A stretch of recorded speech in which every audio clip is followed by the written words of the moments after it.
चलिए आज हम लोग देखते हैं पूर्ण आंतरिक परावर्तन। ये ऑप्टिक्स का पार्ट है और ऑप्टिक्स में रे ऑप्टिक्स में ये हम लोग देखने जा रहे हैं।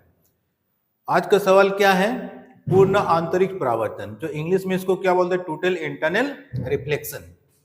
ये एक्चुअली है क्या? तो चलिए इसी के बारे में आज हम लोग चर्चा करेंगे। तो देखिए पिछले क्लास में हम लोग पढ़े थे क्रांतिक कोण। क्रांतिक कोण क्या था? क्रांतिक कोण था जब एक साइड लिए थे सघन माध्यम और एक साइड था विरल माध्यम। तो इसमें था क्या कि जब आपतन कोण का मान, अब देखिए यहां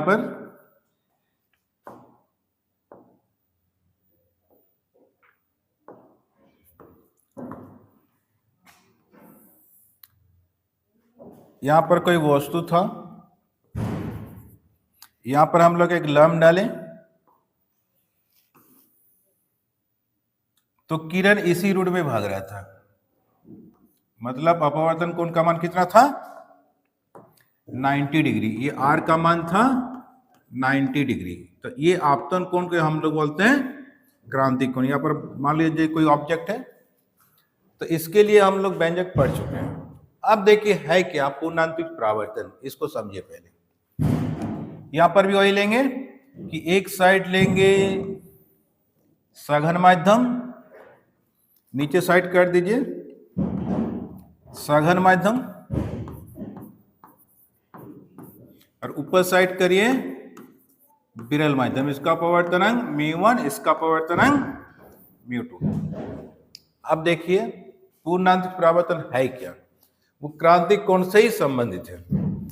अब इसको बढ़िया से समझिए। जैसे मान के चलिए यहां पर कोई वस्तु है, इसका किरण किधर जाएगा जी? अगर सघन माध्यम में रखें तो ये विरल की ओर जाना चाहेगा। कि मान के चलिए यहां पर टकराया अपवर्तक सतह पर, अब क्या होगा? यहां पर हम लोग एक अभिलंब डालते हैं। अगर यहां से किरण 90 में जाएगा, बात समझे? तो ये आपतन कोण को हम लोग किस कोण से जानते हैं? जो यहां पर भी बताए क्रांतिक कोण। लेकिन यहां पर इस कंडीशन में क्या है? आर का मान 90 डिग्री है। ये ऑब्जेक्ट है मान के चलिए। अब क्या करेंगे? ऑब्जेक्ट को थोड़ा ऊपर कर देंगे। ये आई बराबर क्या है? सी। लेकिन अब क्या करेंगे? और ये ऑब्जेक्ट और थोड़ा ऊपर कर देंगे तो क्या होगा? 90 में ये किरण जाएगा। जो अपवर्तित किरण है वो 90 में नहीं जाएगा। क्या होगा? ये सघन माध्यम में लौट के आएगा। तो इस कंडीशन में क्या होगा? देखिए यहां से किरण गया इस पॉइंट में, फिर ये 90 में ना जाके उसी सघन माध्यम में लौट आती है। तो इसमें क्या देखने को मिला कि ये आपतन कोण का मान कितना होना चाहिए? देखिए यहां से ये पूरा हो जाए क्या? आपतन कोण आई। ये पहले क्या था? क्रांतिक कोण सी। तो आपतन कोण का मान क्रांतिक कोण से क्या होना चाहिए? अगर बड़ा हो गया तो प्रकाश उसी माध्यम में लौट आती है। तो इसी परिघटना को हम लोग बोलते हैं पूर्ण आंतरिक परावर्तन। तो इसका परिभाषा हम लोग कैसे दे सकते हैं? ये ऑब्जेक्ट देखिए यहां पर आ गया, पहले क्या था? यहां पर था। अब क्रांतिक कोण से जैसे थोड़ा ऊपर आया तो क्रांतिक कोण से आपतन कोण का मान क्या होना चाहिए? बड़ा होना चाहिए। तो इस कंडीशन में प्रकाश उसी माध्यम में लौट आती है। इसी परिघटना को प्रकाश का पूर्ण आंतरिक परावर्तन कहा जाता है। तो इसका परिभाषा हम लोग कैसे दे सकते हैं कि जब सघन माध्यम में, नीचे साइड हम लोग क्या लिए? सघन, और ऊपर साइड लिए विरल। जब सघन माध्यम में आपतन कोण का मान क्रांतिक कोण से बड़ा हो तो उस स्थिति में अपवर्तित किरण उसी माध्यम में लौट आती है। तो इस परिघटना को पूर्ण आंतरिक परावर्तन कहा जाता है। समझ में आया? अब इसके शर्तें क्या देखिए।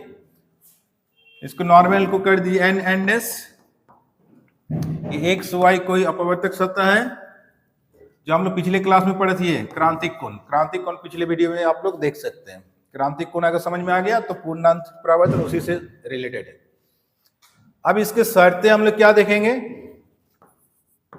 शर्तें पूर्णांतिक परावर्तन का। यही शर्तें बार बार ये बोर्ड लेवल में पूछा जाता है कि पूर्णांतिक परावर्तन के 2 शर्तें लिखें। तो पहला शर्त हम लोग देखेंगे कि आपतन कोण का मान क्रांतिक कोण से बड़ा होना चाहिए, मतलब कि I का वैल्यू C से बड़ा होना चाहिए। दूसरा शर्त क्या है कि प्रकाश की किरण सघन माध्यम से विरल माध्यम की ओर जाती है। अब देखिए, सघन से विरल की ओर जाना चाहेगा तब नहीं ये घटना हो रहा है, अगर वो जाएगा नहीं तो घटना भी नहीं होगा। तो बस दूसरा शर्त क्या है कि प्रकाश की किरण सघन माध्यम से विरल माध्यम की ओर जाती है। बस यही था पूर्ण आंतरिक परावर्तन। तो चलिए, ये पूर्ण आंतरिक परावर्तन का यही था क्लास। आप नेक्स्ट क्लास आएंगे हम लोग आगे वाला वीडियो में। तो चलिए, आज का क्लास इतना ही।